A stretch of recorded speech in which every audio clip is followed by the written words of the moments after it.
राधे राधे दोस्तों, कैसे हैं आप सब। उम्मीद है अच्छे होंगे। मैं भी बहुत बढ़िया हूं। दोस्तों, स्वागत है आपका आपके अपने यूट्यूब चैनल में स्टार्ट विद आदित्य में।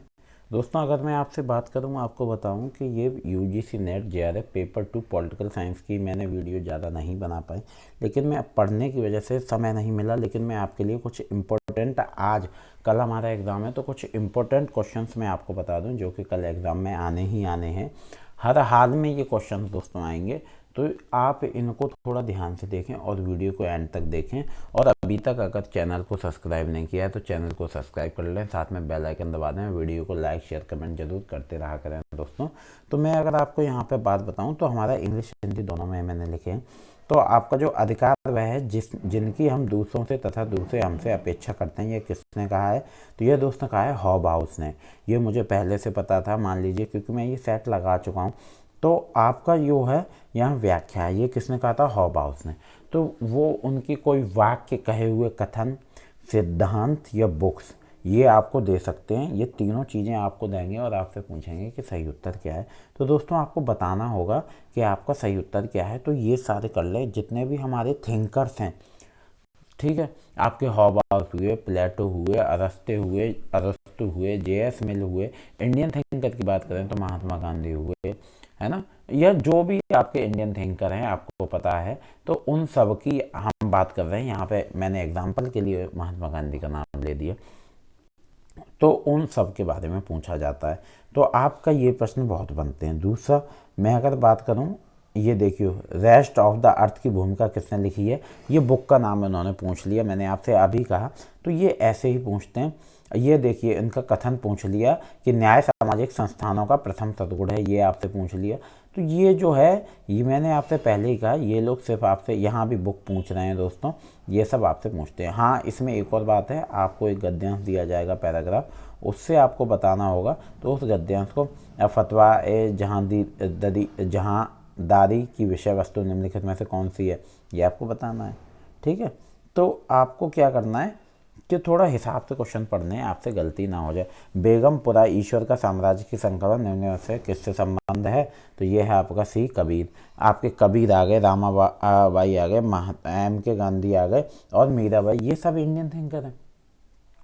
चलिए, अब मैं आपको एक और बात बता दूं दोस्तों, ये आपका ये प्रश्न और बनता है, अथॉरिटेरियन पर्सनालिटी पुस्तक के लेखक कौन है? हन्ना एरेंट और थियोडोर एडोर्नो। तो ये आपसे पूछ लेते हैं पुस्तक वगैरह। चलिए, अब हम चलते हैं आगे, प्रश्न की ओर चलते हैं। आपकी पुस्तक यहाँ से हो गई। हाँ, ये आपका पूछा जाता है, निम्नलिखित में से अधिनियम एक्ट में प्रांतों में द्वैध प्रणाली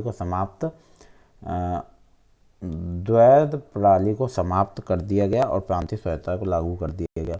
तो ये आपसे वो एक्ट पूछेगा, आपसे डेट पूछ सकते हैं। गद्यांश के 5 प्रश्न मैंने आपको बताई दिए, तो गद्यांश पूछ लेते हैं। चलिए, अब अगर हम बात करें, मैं आपको पूरा ही लगभग ओवरऑल बहुत कम मिनट में दिखाई दे रहा हूँ कि आपको क्या क्या पूछ सकते हैं। देखिए, अब यहाँ पे वो कोर्ट की बातें आ गई और थोड़ा संविधान की ओर चल दिए, को संविधान वगैरह से पूछ लेते हैं आपसे, ठीक है। चलिए, अब ये पंचायती राज व्यवस्था अशोक मेहता समिति की अनुशंसाओं के बारे में नहीं। तो ये क्या है, आपसे समिति पर, जैसे कोठारी आयोग की पूछ सकते हैं, अशोक मेहता समिति के बारे में पूछ सकते हैं। मतलब काफ़ी चीज़ें वो आपसे बार बार पूछ रहे हैं। तो दोस्तों, मैं आपसे यही कहूँगा कि आप थोड़ा ध्यान से पढ़ के जाइए। पढ़ने के साथ साथ ऐसा नहीं है कि आप एक बैल की तरह लगे रहो, थोड़ा होशियारी से पढ़ें कि क्या आ रहा है क्या नहीं, ताकि कम समय में आप अपना जेआरएफ ले सकें। अब यहाँ पे आपका जो प्रश्न बन रहा है वो ये है, निम्नलिखित में से भारतीय संविधान के किस अनुच्छेद में मंत्रिपरिषद के गठन एवं उसके द्वारा भारत के राष्ट्रपति को सलाह एवं सहायता का प्रावधान है? आर्टिकल 71, अनुच्छेद 71, आर्टिकल 74, अनुच्छेद 74। तो यहाँ पे आपकी आर्टिकल भी पूछे जा रहे हैं, तो इस चीज़ को ध्यान में रखना है दोस्तों, ठीक है।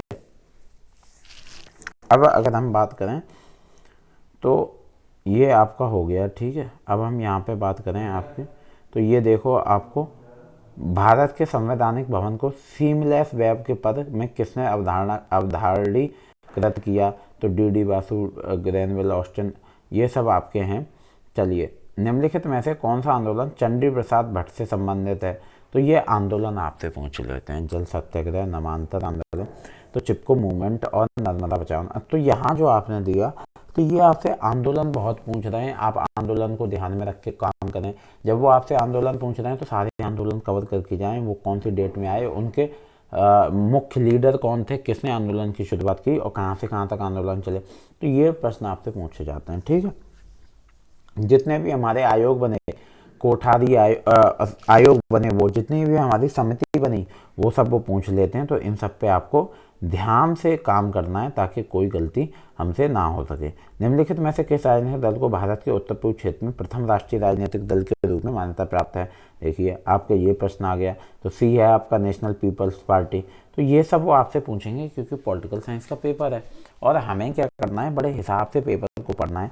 जब दोस्तों आपको पेपर मिले तो आप बड़ा हिसाब से पेपर को पढ़ें और सबसे पहले अपनी डिटेल बिल्कुल सही भरें, क्योंकि अगर आप डिटेल गलत भरेंगे तो आप कितना भी अच्छा पेपर कराइए, आपका कोई मतलब ही नहीं निकलता है, तो कोई गलती आपसे ना होने पाए, ठीक है दोस्तों। चलिए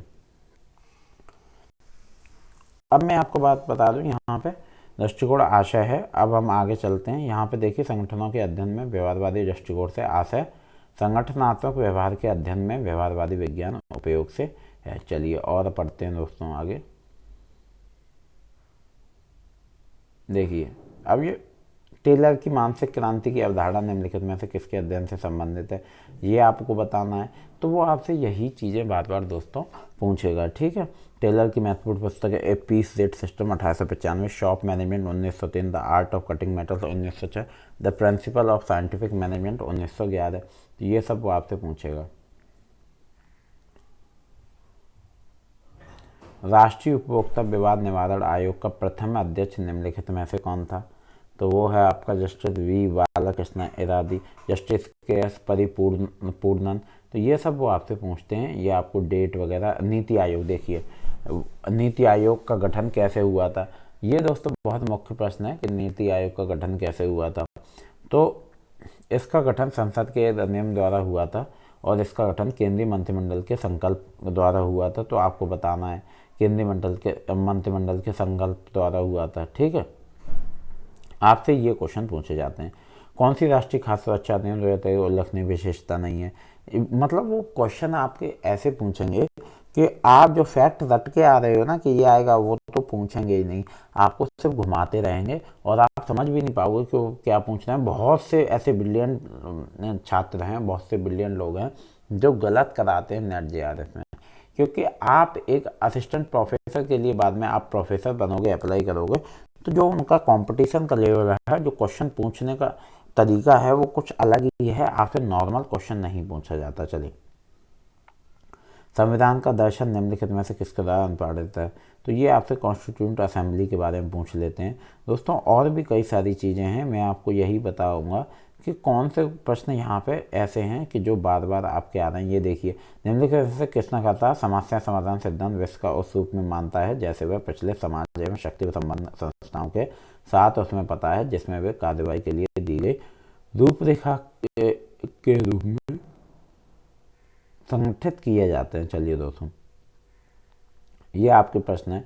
अब हम और आगे बढ़ें तो यहाँ पे हम बात करें, ये देखिए आपके वही प्रश्न है, आप एक बार पढ़ लेंगे तो आपको कोई दिक्कत नहीं होगी, क्योंकि कुछ चीज़ें हैं जो बार बार रिपीट हो रही। अब यहाँ पे उन्होंने ईयर पूछ ली, मैंने आपसे कहा था आंदोलन वगैरह सब पढ़ लीजिए। गुट निरपेक्ष आंदोलन नाम में भारत के ने सर्वप्रथम किस वर्ष भाग लिया? तो ये आपका है वर्ष 1961। ए आपका सही उत्तर है, ठीक है दोस्तों। यहाँ व्याख्या भी है, आप चाहो पढ़ सकते हो दोस्तों। अब आप दोस्तों अगर चैनल पर नए हो तो चैनल को सब्सक्राइब कर लो और चैनल पर जुड़े रहो, क्योंकि मैं अब जो लोग इस बार नहीं हो पाएगा या जो लोग न्यू आएंगे, मैं उनको नेट जेआरएफ जून की बहुत अच्छे से तैयारी करवाऊंगा दोस्तों। पूरा थोड़ा थ्योरी की क्लासेस भी आपके लिए आएंगी और साथ में आपके लिए दोस्तों ये भी हम कराएंगे, साथ में आपके लिए हम ये भी कराते जाएंगे और थ्योरी की क्लासेस भी आपके लिए आएंगी। चलिए ये देखिए अब आपकी यहाँ पे ईयर्स पूछना चालू हो गए और ये what is to be done, state and revolution, what is history, Marxism today, ये बुक पूछ ली, ठीक है। लेनिन द्वारा लिखी गई पुस्तकों की लिस्ट पूछ ली। ये नहीं आप एक पुस्तक याद कर लें, तो ये सब वो आपसे पूछ रहे हैं, ठीक है दोस्तों। चलिए यहाँ पे मैं आपको कुछ इम्पोर्टेंट क्वेश्चन दिखाता हूँ जो कि बार बार रिपीट हो रहे हैं। आइए एक सेकंड दोस्तों।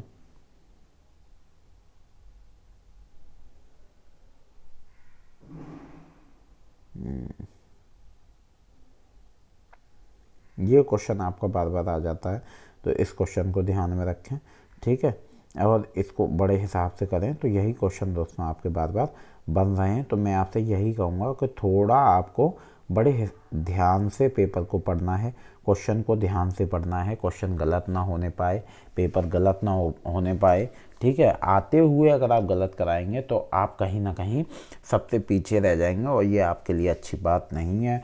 मैं यही चाहता हूँ कि आपका भविष्य एकदम उज्जवल हो और आप जल्दी से JRF ले लें, ताकि आप आगे अपनी पढ़ाई को कंटिन्यू कर सकें, क्योंकि बहुत से ऐसे बच्चे हैं जो पढ़ाई नहीं कर पा रहे हैं कंटिन्यू, तो आगे अपनी पढ़ाई को कंटिन्यू कर सकें। चलिए दोस्तों,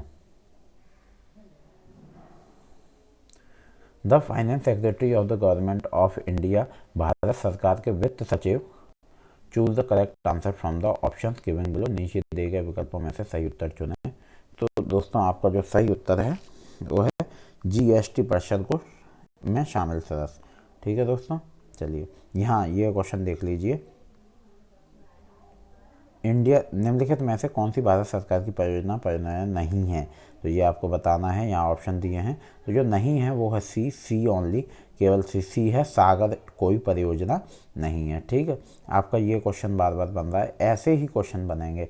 अब मैं आपको क्या बताऊं कि आप जितने देखेंगे लगभग वही बनेंगे, सारे आपके बार बार बन रहे हैं, क्योंकि ये क्वेश्चन ही मैंने सारे वो उठाए हैं कि जो आपके पेपर में आ रहे हैं दोस्तों।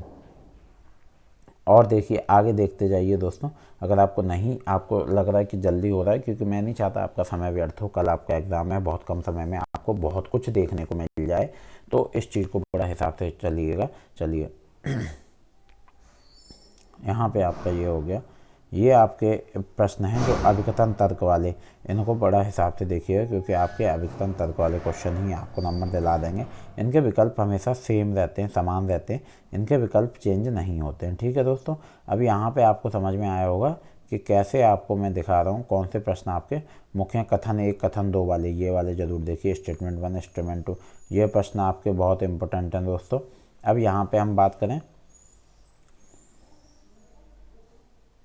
चलो ये देखते जाओ आप, साइलेंट स्प्रिंग, संकल्पना, चलो हाँ इस प्रश्न को देख लीजिए दोस्तों, ये प्रश्न आपके बहुत इंपॉर्टेंट है, ये प्रश्न आपके आएंगे ही आएंगे। तो मेलन है दोस्तों आपका, ये प्रश्न आपके बनेंगे ही बनेंगे, तो मेलन को बड़ा हिसाब से करें।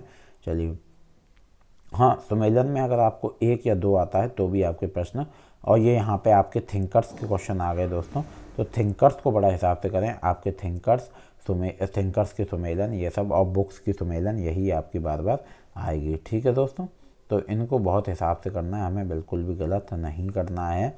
एक इस क्वेश्चन को देखिए, होली फैमिली क्रिटिक ऑफ, ये क्वेश्चन भी आपका बहुत इंपॉर्टेंट है दोस्तों। लगभग सारे ही क्वेश्चन इंपॉर्टेंट है, मैंने आपको इंपॉर्टेंट क्वेश्चन बता दिए हैं। अगर आपने अभी तक चैनल को सब्सक्राइब नहीं किया तो दोस्तों चैनल को सब्सक्राइब कर लें, साथ में वीडियो को बेल आइकन दबा दें, वीडियो को लाइक शेयर कमेंट करते रहा करिए। और दोस्तों आप इसी बार JRF ले लें, जिसका हो जाए मुझे कमेंट करें, और नहीं हो पाए, अगर किसी कारणवश रह जाते हैं, कोई परेशानी आ जाती है, तो जून के लिए हम थ्योरी की क्लासेस स्टार्ट करेंगे, पेपर 1 और 2 की, और बहुत अच्छे ढंग से।